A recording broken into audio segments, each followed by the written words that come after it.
ഈശോ കൂടെ ഉണ്ടെന്നുള്ളൊരു വലിയൊരു ബോധ്യം എനിക്കുണ്ട്, അതുകൊണ്ട് കുഴപ്പമില്ല എന്ന് പറഞ്ഞ് ഞാൻ ആ ജോലി പെട്ടെന്ന് തന്നെ ഒരു റെസിഗ്നേഷൻ ലെറ്റർ കൊടുത്ത് വേണ്ടാന്ന് വെക്കുകയാണ് ചെയ്തത്. കുർബാന മുടക്കിയിട്ടുള്ള ഇൻ്റർവ്യൂ വേണ്ട. അങ്ങനെ ഞാൻ കുർബാനയ്ക്ക് പോയി. കുറേ ഫ്രണ്ട്സൊക്കെ എന്നെ ഒത്തിരി വഴക്ക് പറഞ്ഞു.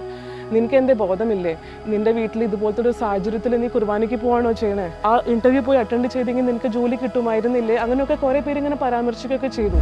വിശുദ്ധ കുർബാന ഇല്ലാതെ തന്നെ ഞാൻ പോണെങ്കിൽ എനിക്കറിയാം ഈ പാപിയായ ഞാനാണ് ഈ പോണേ, എൻ്റെ കൂടെ ആ ഒരു പവർ ഇല്ല, ആ ഒരു ശക്തി സ്രോതസ് എൻ്റെ കൂടെ ഇല്ല എന്നുള്ളൊരു ബോധ്യം എനിക്ക് ഉണ്ടാവാറുണ്ട്.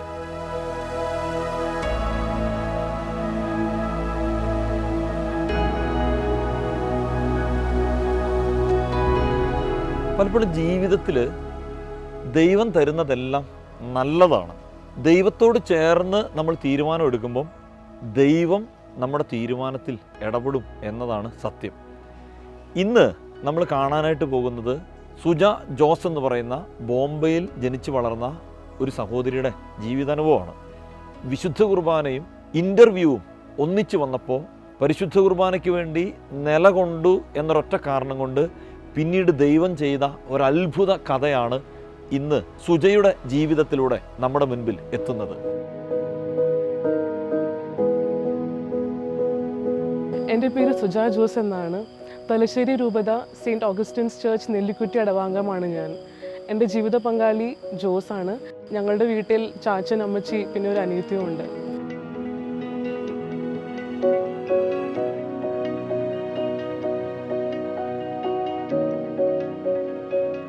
ഞാൻ ആക്ച്വലി ജനിച്ചു വളർന്നത് കല്യാൺ രൂപതയിലാണ്. ഇപ്പം മുംബൈ എന്ന ഒരു മഹാനഗരത്തിലാണ് ജനിച്ചു വളർന്നത്. അപ്പോൾ ചെറുപ്പം മുതലേ മമ്മി എന്നെ എന്നും വിശുദ്ധ കുർബാനയ്ക്ക് കൊണ്ടുപോകാമായിരുന്നു. അപ്പോൾ ആ സമയത്ത് ഒരു മൈഗ്രൻ്റ് രൂപതയായതുകൊണ്ട് ഞങ്ങൾക്കവിടെ അധികം കുർബാന സെൻറ്ററുകളോ പള്ളികളോ ഒന്നും ഉണ്ടായിരുന്നില്ല. ഒത്തിരി ദൂരെയായിരുന്നു ആ സമയത്തുള്ള കുർബാന സെൻറ്റർ.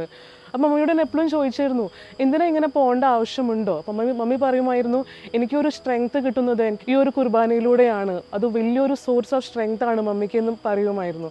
പക്ഷേ ഒരു ചെറിയ കുട്ടിയുടെ ഒരു മനസ്ഥിതിയിൽ വെച്ച് എനിക്ക് അതൊന്നും ആ സമയത്ത് ഉൾക്കൊള്ളാനോ മനസ്സിലാക്കാനോ ഒന്നും മനസ്സിലാകുമായിരുന്നില്ല. ആദ്യമൊക്കെ ഇങ്ങനെ അഡോറേഷന് പോയിരുന്നപ്പോൾ മമ്മി പറയും, ദേ അത് ഈശോ ആണ് കേട്ടോ, പ്രാർത്ഥിക്കണം കേട്ടോ, ഈശോ ആണ് നിന്നെ ഏറ്റവും കൂടുതൽ ഈ ലോകത്തിൽ സ്നേഹിക്കുന്നത് കേട്ടോ, ഞാനൊന്നും നിൻ്റെ ശരിക്കുള്ള പെറ്റമ്മ മാത്രം, പക്ഷെ നിൻ്റെ ശരിക്കുള്ള മമ്മി എന്ന് പറയുന്നത് അത് മദർ മേരിയാണ്, ആ മദർ മേരിയുടെ മോനാണ് ഈ ഈശോ, അപ്പോൾ ഈശോ ആണ് നിൻ്റെ ക്രിയേറ്റർ എന്ന് മമ്മി എപ്പോഴും ഇങ്ങനെ പറയുമായിരുന്നു. പക്ഷെ അങ്ങനെയൊന്നും എനിക്ക് തോന്നുമായിരുന്നില്ല. പക്ഷെ ഇങ്ങനെ ജീസസ് യൂത്തിലൂടെ ഇങ്ങനെ ഓരോ കാര്യങ്ങൾ, ഇങ്ങനെ ഓരോരോ അഡോറേഷൻസിലൊക്കെ ഇങ്ങനെ പങ്കെടുത്തപ്പോഴാണ് മനസ്സിലായത് അത് ശരിക്കും ജീവിക്കുന്ന ദൈവമാണെന്ന്. അതെനിക്ക് പറഞ്ഞറിയിക്കാൻ പറ്റാത്ത ഒരു തരം എക്സ്പീരിയൻസ് ആണ്.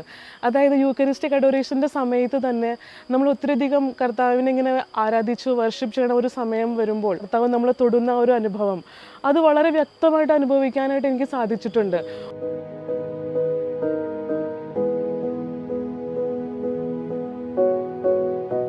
വിശുദ്ധ കുർബാനയിലൂടെ എനിക്ക് ഒരു അനുഭവം ഉണ്ടായിരിക്കുന്നത്, അല്ലെങ്കിൽ ഞാൻ ഏറ്റവും കൂടുതൽ ഓർത്തിരിക്കുന്ന ഒരു കാര്യം ഇതാണ്.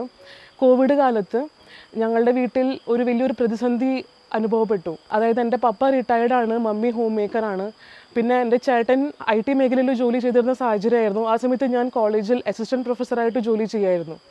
അങ്ങനെ ഇരിക്കുമ്പോൾ എൻ്റെ ചേട്ടൻ്റെ ജോലി വളരെയധികം പ്രഷറൊക്കെ കാരണം ചേട്ടന് വേണ്ടാന്ന് വെക്കേണ്ടതായിട്ട് വന്നു. അപ്പോൾ ഞാൻ മാത്രമാണ് പിന്നെ വീട്ടിലാകെ ഒരു ഏർണിംഗ് മെമ്പറായിട്ട് ഉണ്ടായിരുന്നത്.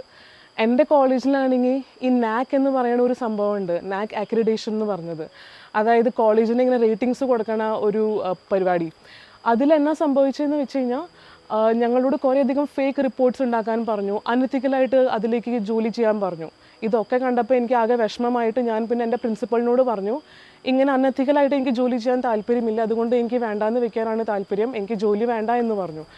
അപ്പോൾ പ്രിൻസിപ്പൾ ചോദിച്ചു, നിൻ്റെ വീട്ടിലിപ്പോൾ എങ്ങനെയാണ് സാഹചര്യം? ഞാൻ പറഞ്ഞു, എൻ്റെ വീട്ടിൽ പപ്പയും മമ്മിയും ഉണ്ട്, പിന്നെ ചേട്ടൻ്റെ ജോലി നഷ്ടപ്പെട്ടിരിക്കുകയാണെന്ന് പറഞ്ഞു. അപ്പോൾ പ്രിൻസിപ്പൾ ചോദിച്ചു, പിന്നെ നീ എന്തുകൊണ്ട് ഈ ജോലി വിട്ട് കളയുന്നു, നിനക്ക് എൻ്റെ ബോധമില്ലേ, അല്ലെങ്കിൽ നിനക്ക് പ്രാക്ടിക്കലായിട്ട് ചിന്തിച്ചുകൂടെ എന്ന് ചോദിച്ചു. അപ്പോൾ ഞാൻ പറഞ്ഞു, ഈശോ കൂടെ ഉണ്ടെന്നുള്ളൊരു വലിയൊരു ബോധ്യം എനിക്കുണ്ട്, അതുകൊണ്ട് കുഴപ്പമില്ല എന്ന് പറഞ്ഞ് ഞാൻ ആ ജോലി പെട്ടെന്ന് തന്നെ ഒരു റെസിഗ്നേഷൻ ലെറ്റർ കൊടുത്ത് വേണ്ടാന്ന് വെക്കുകയാണ് ചെയ്തത്. അതിനുശേഷം പിന്നെ സംഭവിച്ചത് ഒത്തിരിയധികം സ്ഥലങ്ങളിലേക്ക് ഞാൻ എൻ്റെ ആപ്ലിക്കേഷൻ അയച്ചു, പക്ഷേ റിപ്ലൈ ഒന്നും വന്നില്ല. പിന്നെ റിപ്ലൈ വന്നത് ആക്ച്വലി സെപ്റ്റംബർ 8 ആയിരുന്നു. ഞാൻ ജോലി രാജിവെച്ചത് ഓഗസ്റ്റ് 31 എനിക്ക് റിപ്ലൈ വന്നത് സെപ്റ്റംബർ 8 ഒരു ഇൻ്റർവ്യൂ സ്കെഡ്യൂളായെന്ന് പറഞ്ഞിട്ടായിരുന്നു.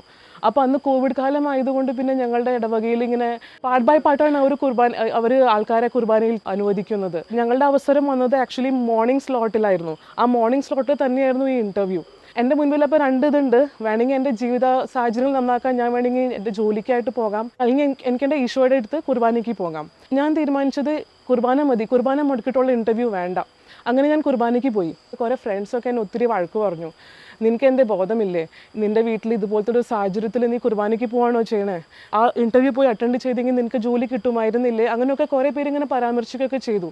പക്ഷേ എനിക്ക് ബോധ്യം ഉണ്ടായിരുന്നു ഈ വിശുദ്ധ കുർബാനയിൽ പങ്കെടുത്തത് കൊണ്ട് എനിക്ക് ഒരു നഷ്ടവും വരാനില്ല എന്ന്. അങ്ങനെ തന്നെ സംഭവിച്ചു. പിറ്റേ മാസം വിചാരിക്കാത്ത രീതിയിൽ ഒരു വലിയൊരു ഇൻ്റർനാഷണൽ സ്കൂളിൽ എനിക്ക് നല്ലൊരു ജോലി ഈശോ തന്ന് എന്നെ അനുഗ്രഹിച്ചു. അപ്പോൾ ഈ ഒരു സാഹചര്യം ഞാൻ കാണുന്നത് ഒരു വലിയൊരു ദിവ്യകാരുണ്യ ഇടപെടലായിട്ട് തന്നെയാണ്.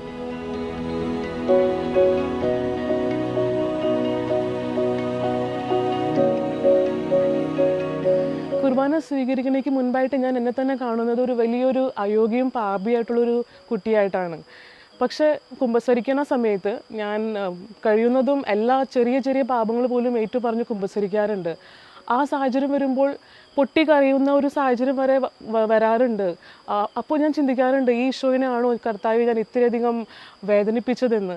അപ്പോൾ ആ ഒരു സാഹചര്യത്തിലൂടെ, ആ ഒരു കുമ്പസാരത്തിലൂടെ പിന്നെ കുർബാന സ്വീകരിക്കുമ്പോൾ മനസ്സിലേക്ക് പിന്നെ വരുന്ന ഒരു വലിയൊരു ചിന്ത ഇതാണ്, ഇത്രയും ചെറിയ, അതായത് പൊടിയാകുന്ന എൻ്റെ ഉള്ളിലേക്ക് ഈ ലോകം സൃഷ്ടിച്ച ഇത്രയും വലിയ സൃഷ്ടാവ് എൻ്റെ ഉള്ളിലേക്ക് വരുന്നുണ്ടെങ്കിൽ അത് എത്രമാത്രം സ്നേഹം കൊണ്ടായിരിക്കണം ആ ദൈവത്തിന് എൻ്റെ ഉള്ളിലേക്ക് ഈ ചെറിയ അപ്പകഷ്ണത്തിൻ്റെ രൂപത്തിൽ വരാനായിട്ട് സാധിക്കുന്നത്. പിന്നെ എൻ്റെ മനസ്സിൽ വരുന്ന ഏക ചിന്ത ഇതാണ്, ഇനി ഞാനല്ല ശരിക്കും, ഇനി എൻ്റെ ഈശോ ആണ്. ഇനിയിപ്പോൾ എൻ്റെ ഈ ജീവിത സാഹചര്യങ്ങളിൽ ഞാൻ എന്തെങ്കിലും പാപങ്ങൾ ചെയ്യുന്നുണ്ടെങ്കിൽ ഞാൻ ഈശോയെ ശരിക്കും പറഞ്ഞാൽ ഫെയിൽ ആക്കുകയാണ്. അപ്പോൾ എൻ്റെ മനസ്സിൽ വരുന്ന ആഗ്രഹം ഇതാണ്, എൻ്റെ ഈശോയെ എനിക്ക് സ്നേഹിക്കണം. അപ്പോൾ ആ സ്നേഹത്തിലൂടെ വേണം എനിക്ക് ഈശോയോട് പ്രൂവ് ചെയ്യാനായിട്ട് ഈശോയെ എത്രമാത്രം സ്നേഹിക്കുന്നുണ്ടെന്ന്. വിശുദ്ധ കുർബാന സ്വീകരിച്ചു കഴിഞ്ഞാൽ നമ്മളുടെ കൂടെ ഒരു ശക്തി ഉണ്ടെന്ന് നമുക്ക് വളരെയധികം പവർഫുള്ളായിട്ട് നമുക്ക് തോന്നും. നമ്മളുടെ കൂടെ ഒരു ശക്തിയുണ്ട്. ഇനി എന്ത് വലിയ ചാലഞ്ചസും നമ്മുടെ മുൻപിൽ ഉണ്ടായാലും അതിനെല്ലാം അതിജീവിക്കാൻ നമ്മുടെ കൂടെയുള്ള ഈശോയും നമുക്ക് ആ ഒരു ഗ്രേസ് തരും എന്നുള്ളൊരു വലിയ ബോധ്യം നമുക്ക് ഉണ്ടാവാറുണ്ട്. പക്ഷേ വിശുദ്ധ കുർബാന ഇല്ലാതെ ഞാൻ പോണെങ്കിൽ എനിക്കറിയാം ഈ പാപിയായ ഞാനാണ് ഈ പോണേ, എൻ്റെ കൂടെ ആ ഒരു പവർ ഇല്ല, ആ ഒരു ശക്തി സ്രോതസ് എൻ്റെ കൂടെ ഇല്ല എന്നുള്ളൊരു ബോധ്യം എനിക്ക് ഉണ്ടാവാറുണ്ട്. അതുകൊണ്ട് പിന്നെ അന്ന് ഞാൻ ചെയ്യുന്ന കാര്യങ്ങളെല്ലാം ഞാൻ വിചാരിക്കും ഇത് കുറച്ചും കൂടി നന്നാക്കാമായിരുന്നു ഈശോ കൂടെ ഉണ്ടായിരുന്നെങ്കിൽ. അപ്പോൾ ആ ഒരു എംപ്റ്റിനെസ് അത് വളരെയധികം ടാഞ്ചിബിളായിട്ട് ഫീൽ ചെയ്യാനായിട്ട് പറ്റാറുണ്ട്. നമ്മളിങ്ങനെ പറഞ്ഞു കേൾക്കാറില്ലേ, what you eat you become എന്ന്. അതായത് നമ്മൾ ഭക്ഷിക്കുന്നത് എന്താണെന്ന് വെച്ചാൽ നമ്മൾ അതായി തീരും എന്നുള്ള കാര്യം. ഈശോയെ സ്വീകരിച്ചു കഴിഞ്ഞാൽ നമ്മൾ ഈശോയുടെ പോലെ ആകാനാണ് നമ്മളുടെ ഏറ്റവും വലിയൊരു വിളി എന്നൊരു കാര്യം എനിക്ക് കുർബാനയിലൂടെ ഉടനീളം മനസ്സിലായി. അതായത് എന്നും കുർബാനയ്ക്ക് ഇങ്ങനെ പോയി മനസ്സിലായി.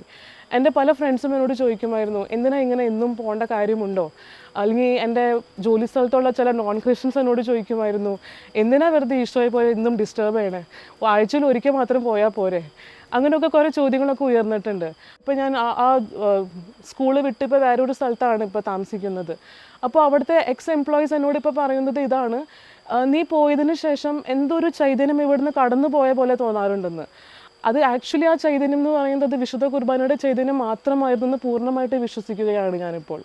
നമ്മൾ എന്നും വിശുദ്ധ കുർബാനയ്ക്ക് പോകുമ്പോൾ, നമ്മൾ എന്നും ഈശോയെ യോഗ്യതയോടുകൂടി സ്വീകരിക്കുമ്പോൾ നമ്മൾ ഈശോ ആയി തീരുകയാണ്. അത് നമ്മളെ എല്ലാവിധത്തിലുള്ള ദൈവിക പദ്ധതിയിലേക്കും മുന്നേറുവാനുള്ള ഒരു വലിയൊരു കരുത്ത് നമുക്ക് തരുന്നുണ്ട്. ലോകത്തിൻ്റെ കണ്ണുകളിലൂടെ നോക്കുമ്പോൾ ചിലപ്പോൾ നമുക്ക് കുറേ സഹനങ്ങളുണ്ടാകാം, അല്ലെങ്കിൽ ആരെങ്കിലും ചോദിച്ചേക്കാം, നീ വലിയൊരു പരാജയമല്ലേ, നീ എന്നും വിശുദ്ധ കുർബാനയ്ക്ക് പോയിട്ട് നിനക്ക് എന്താ പറ്റിയത്, നിനക്ക് എന്താ കിട്ടിയത്? പക്ഷേ നമുക്കറിയാം നമ്മൾ ക്രിസ്തുവിൻ്റെ പോരാളികളാണെന്നും ഈ വിശുദ്ധ കുർബാനയിലൂടെ മാത്രമാണ് നമ്മളുടെ ജീവിതം നമ്മളുടെ ഏറ്റവും നിത്യതയിലേക്ക് എത്താനുള്ള വലിയൊരു ഷോർട്ട് കട്ടാണെന്നുള്ളൊരു കാര്യം നമുക്ക് അപ്പോൾ ഒരു ബോധ്യം വരും.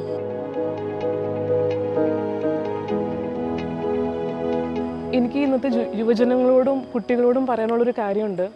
അത് ഇതാണ്, നമ്മുടെ പരിശുദ്ധ അമ്മയുണ്ടല്ലോ, ആ അമ്മയാണ് നമ്മുടെ റിയൽ അമ്മ, നമ്മുടെ സ്വന്തം അമ്മ.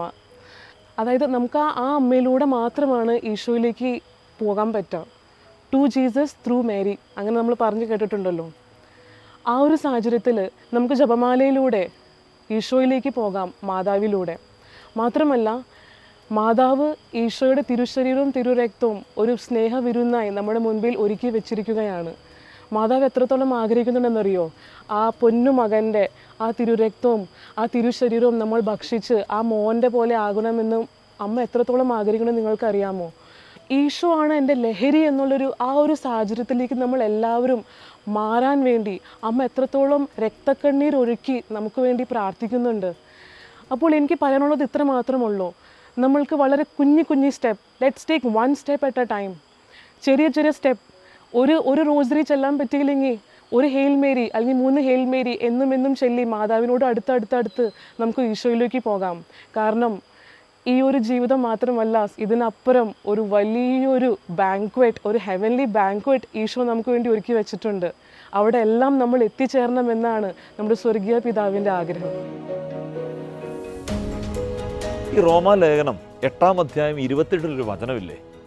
ദൈവത്തെ സ്നേഹിക്കുന്നവർക്ക്, അവിടുത്തെ പദ്ധതി അനുസരിച്ച് വിളിക്കപ്പെടുന്നവർക്ക് അവിടുന്ന് എല്ലാം നന്മയ്ക്കായി പരിണമിപ്പിക്കുന്നു. സുജിയുടെ ജീവിതം അതാണ് നമ്മളോട് പറയുന്നത്. ജീവിതത്തിൽ തൽക്കാലത്തേക്ക് സങ്കടവും വേദനയൊക്കെ ഉണ്ടാവും. പക്ഷേ ദൈവത്തെ സ്നേഹിക്കുന്നവർക്ക് ദൈവമെല്ലാം നന്മയ്ക്കായി മാറ്റും എന്നതിൻ്റെ നേർസാക്ഷ്യമാണ് സുജയുടെ ജീവിതം. വിശുദ്ധ കുർബാനയുമായി ബന്ധപ്പെട്ട വീഡിയോകൾ നിങ്ങൾക്ക് ലഭിക്കാൻ ഈ ചാനൽ സബ്സ്ക്രൈബ് ചെയ്യുക.